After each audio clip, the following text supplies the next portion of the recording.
kapayapaan ng Panginoong Hesukristo ay sumainyong lahat. Magandang araw sa inyong lahat, saan mang sulok ng mundo kayo naroroon sa sandaling ito. Ang babasahing mabuting balita sa araw na ito ay pinamagatang, anong gandang pagmasdan ng pagsikat ng araw, kung ang paggising ko ay sa langit. Ang babasahing mabuting balita, pagbasa sa banal na ebanghelyo, ayon kay Apostol Lucas, 12 kabanata. Isang babala laban sa pagkukunwari. Habang ang libu-libong tao ay nagsisiksikan, anupat sila ay nagkakatapakan, sinabi muna ni Jesus sa kanyang mga alagad, mag-ingat sa libadura ng mga Pariseo. Ang ibig kong sabihin ay ang kanilang pagpapaimbabaw. Anuman ang natatakpan ay mabubunyag, at ang bawat lihim ay malalaman.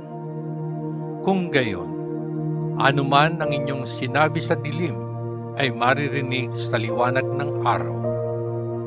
At anuman ang inyong ibinulong ng pribado sa isang saradong silid ay isisigaw mula sa mga bubungan. Sino ang dapat katakutan? Sinasabi ko sa inyo mga kaibigan, huwag kayong matakot sa mga pumapatay ng katawan, ngunit pagkatapos ay hindi makakagawa ng anumang mas masama. Ipapakita ko sa inyo kung sino ang dapat katakutan. Matakot sa Diyos, na pagkatapos pumatay ay may autoridad na magtapon sa impyerno. Maniwala kayo sa akin, siya ang dapat ninyong katakutan. Hindi ba't ipinagbibili ang 5 maya sa halagang 2 sentimo? Gayon paman, ni isang maya ay hindi nakalimutan ng Diyos. Kahit na ang mga buhok ng inyong ulo ay binilang na lahat. Kaya huwag kayong matakot. Mas mahalaga kayo kaysa sa maraming maya. Pagtatapat at pagtanggi kay Kristo. Sinisiguro ko sa inyo na ang sino mang magpahayag na siya ay sa akin, gagawin din ng Anak ng Tao para sa kanya sa harap ng mga anghel ng Diyos. Ngunit ang sino mang tumanggi sa akin ng hayagan, itatakwil din siya ng Anak ng Tao sa harap ng mga anghel ng Diyos. Ang sino mang magsabi ng isang salita laban sa Anak ng Tao ay mapapatawad. Ngunit ang sino mang magsalita ng masama laban sa Espiritu Santo ay hindi patatawarin. Kapag dinala nila kayo upang litisin sa mga sinagoga o sa harap ng mga gobernador o mga pinuno, huwag kayong mag-alala kung paano ninyo ipagtatanggol ang inyong sarili o kung ano ang inyong sasabihin, sapagkat tuturuan kayo ng Espiritu Santo sa panahong iyon kung ano ang dapat ninyong sabihin. Ang parabola ng mayamang hangal. Isang lalaki sa karamihan ang nagsabi kay Jesus, Guro, sabihin sa aking kapatid na hatiin namin ang ari-arian na iniwan sa amin ng aming ama. Sinagot siya ni Jesus, Lalaki, sino ang nagbigay sa akin ng karapatang humatol o hatiin ang ari-arian sa inyong dalawa? At nagpatuloy siya upang sabihin sa kanilang lahat, mag-ingat At ingatan ninyo ang inyong sarili mula sa bawat uri ng katakawan. Dahil ang tunay na buhay ng isang tao ay hindi binubuo ng mga bagay na pag-aari niya, gaano man siya kayaman.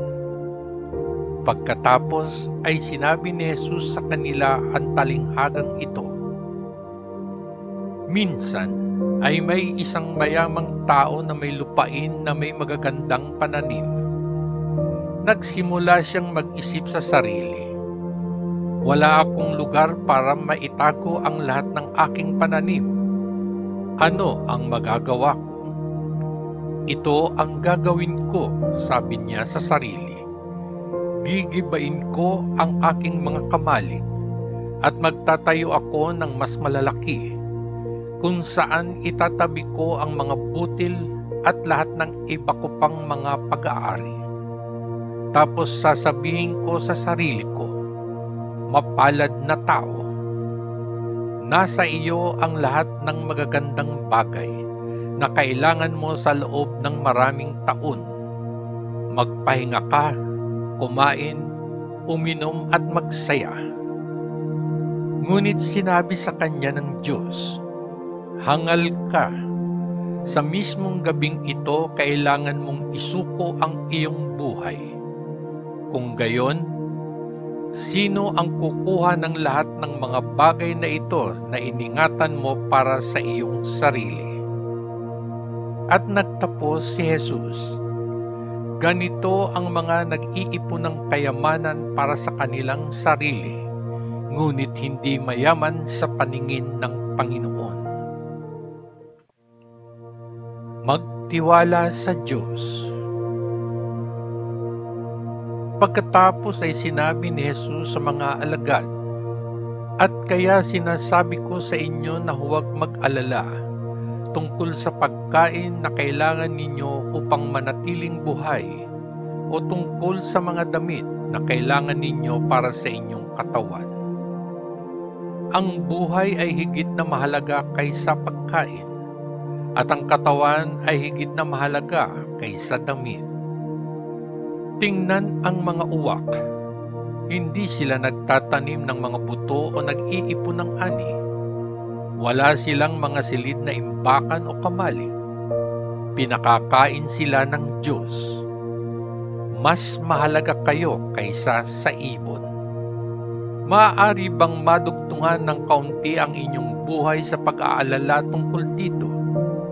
Kung hindi ninyo kayang pamahalaan ang kahit maliit na bagay, bakit mag-aalala tungkol sa iba pang mga bagay?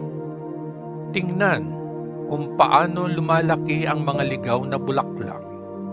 Hindi sila nagtatrabaho o gumagawa ng mga damit para sa kanilang sarili. Ngunit sinasabi ko sa inyo na kahit si Haring Solomon sa lahat ng kanyang kayamanan ay hindi nagkaroon ng damit na kasing ganda ng isa sa mga bulaklak na ito.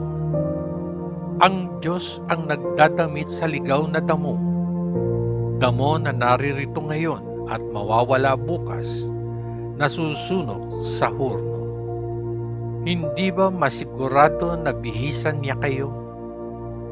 Anong liit ng pananampalataya ninyo? Kaya huwag kayong mabalisa, laging nag-aalala kung ano ang inyong kakainin at iinumin, sapagkat ang mga pagano sa mundong ito ay laging nababahala tungkol sa lahat ng mga bagay na ito. Alam ng inyong Ama na kailangan ninyo ang mga bagay na ito. Sa halip, pag-ukulan ninyo ng pansin ang kanyang kaharian at bibigyan kayo niya ng mga bagay na ito. Kayamanan sa langit. Huwag matakot, munting kawan, sapagkat ang inyong Ama ay nalulugod na ibigay sa inyo ang kaharian.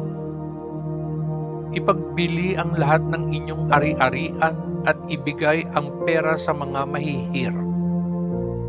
Maglaan kayo para sa inyong sarili ng mga supot na hindi nauubos, at iimbak ang inyong mga kayamanan sa langit, na kung saan ay hindi magkukulang, sapagkat walang magnanakaw ang makakarating sa kanila at walang gamo-gamo ang makasisira sa kanila.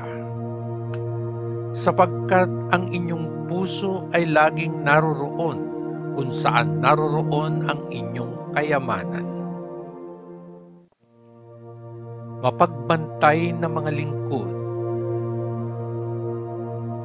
maging handa sa anumang darating, nakabihis para sa pagkilos na nakasindi ang inyong mga ilawan, tulad ng mga tagapaglingkod na naghihintay sa kanilang Panginoon na bumalik mula sa isang piging ng kasalan.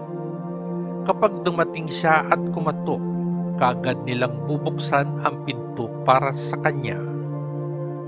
Napakasaya ng mga tagapaglingkod na iyon, na nasumpungan sila ng Panginoon na gising at handa sa pagbalik niya. Sinasabi ko sa inyo, huhubarin niya ang kanyang balabal, papaupuin niya sila at aabangan niya sila. Gaano ang katuwaan nila kung makita niyang handa sila, kahit na dumating siya sa hating gabi o kahit na mamaya. At makatitiyak kayo na kung alam ng may-ari ng bahay ang oras kung kailan darating ang magnanakaw, hindi niya hahayaang pasukin ng magnanakaw ang kanyang bahay. At kayo rin ay dapat na maging handa, sapagkat ang Anak ng Tao ay darating sa oras na hindi ninyo siya inaasahan. Ang tapat o ang di tapat na lingkod. Sinabi ni Pedro, Panginoon, angkop ba sa amin ang talinghagang ito o para sa lahat? Sumagot ang Panginoon, kung gayon, sino ang tapat at matalinong lingkod? Siya ang pamumunuin ng kanyang Panginoon upang pamahalaan ang sambahayan at ibigay sa ibang mga lingkod ang kanilang bahagi ng pagkain sa tamang panahon. Anong tuwa ng lingkod na iyon kung masumpungan siya ng kanyang Panginoon na ginagawa ito pag-uwi niya? Sa katunayan, sinasabi ko sa inyo, ilalagay ng Panginoon sa lingkod na iyon ang pamamahala sa lahat ng kanyang ari-arian.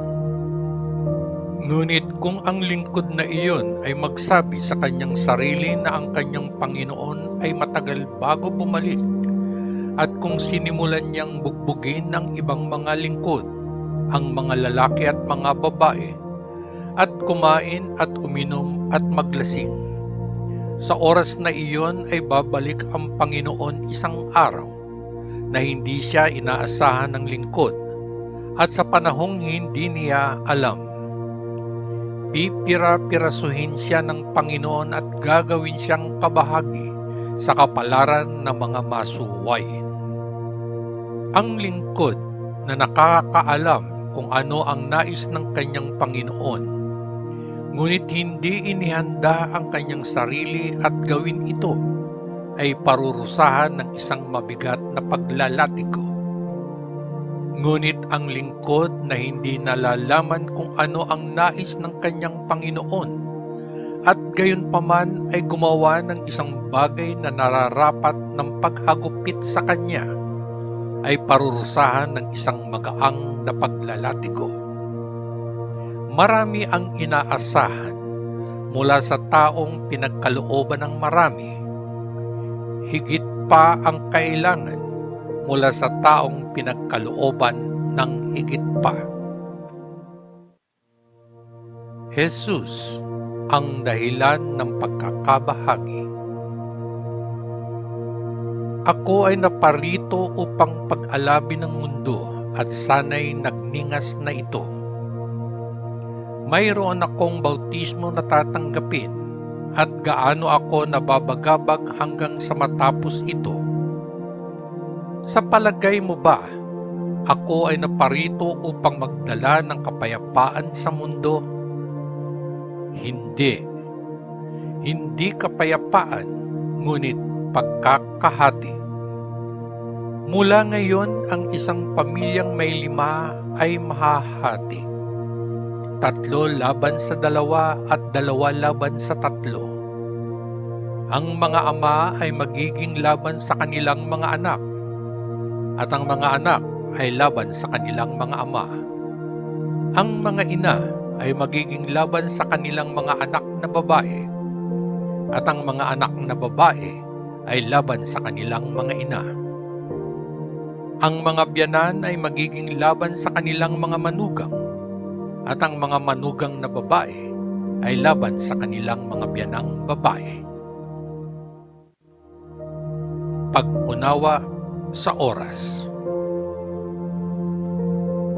Sinabi rin ni Jesus sa mga tao, "Kapag nakakita kayo ng ulap na umaahon sa kanluran, sabay-sabay ninyong sasabihin na uulan, at umulan nga. At kapag naramdaman ninyong umiihip ang hanging habagat, sasabihin ninyo na magiging mainit, at naging mainit nga. Mga ipokrito, maaari ninyong tingnan ang lupa at ang langit, at hulaan ang panahon. Bakit kung gayon, hindi ninyo alam ang kahulugan ng kasalukuyang panahon? Makipag-ayos sa iyong kalaban. Bakit hindi ninyo hinahatulan para sa inyong sarili ang tamang bagay na dapat gawin? Kung may magsampa ng kaso laban sa inyo at dalhin kayo sa korte, gawin ang inyong makakaya upang ayusin ang hindi pagkakaunawaan sa kanya bago kayo makarating sa korte. Kung hindi ninyo gagawin, kakalad ka rin kayo niya sa harap ng hukom at ibibigay kayo sa pulisya, at kayo ay ikukulong sa bilangguan. Doon kayo mananatili, sinasabi ko sa inyo, hanggang sa mabayaran ninyo ang huling sentimo ng inyong multa." Ang mabuting balita ng ating Panginoon. Salamat sa Diyos Ama sa langit, sa ngalan ng Panginoong Hesukristo na ating manunubos. Amen. Amen. Amen. Peace.